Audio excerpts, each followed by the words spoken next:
Hey guys, today we're going to talk about 5 very cool sleep tricks you probably never heard of before, okay? That'll help you get into a nice, restful sleep so you're sleeping like a baby. Of course, babies are up all night crying. I'm just kidding, but this will help. Okay, so number 1, you want to turn down the temperature, okay?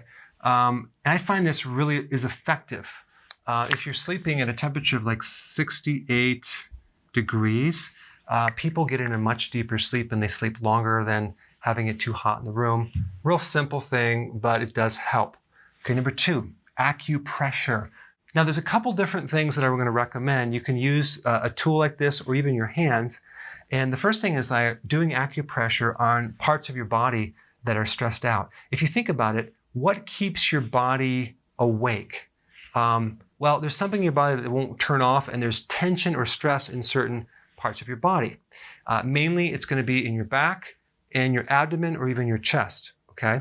So there's certain acupressure techniques and stretches that you can do to extract this stress from your body so you can turn off at night much better. The first one is in your mid-back. You can use a small towel and roll it up, or a foam roller, and you can arch back on a chair all the way through your mid-back.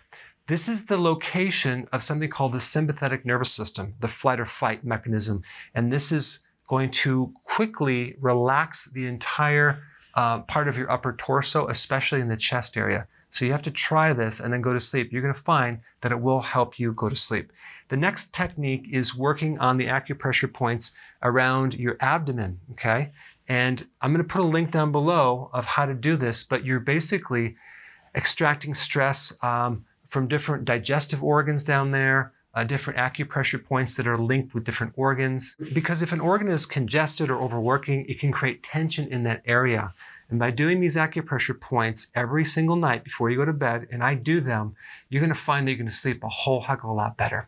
All right, so the next thing is right before you go to bed, you just basically take every single problem that you're dealing with, every single thing you're in doubt with or indecisive about, and just list all these items, okay? Get them out of your head so you're not trying to solve them. That really helps. And I do this all the time, okay? So in the morning, I have a list of problems to attack. Okay, number 4, no lights. So many people, when they go to bed, they're around bright lights and they try to go to sleep. About an hour before you go into bed, you want to turn the lights down. You don't want to have your eyes exposed to bright lights, just soft lights.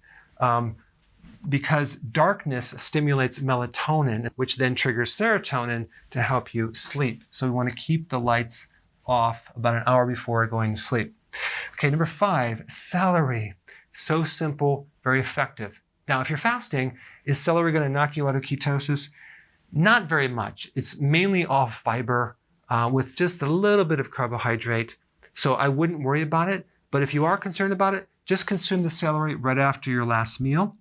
But I have found that if you consume celery in the evening, it does help your sleep a lot because there's a certain chemical in celery that decreases blood pressure and it relaxes the nervous system. So try it out and see if it can work for you.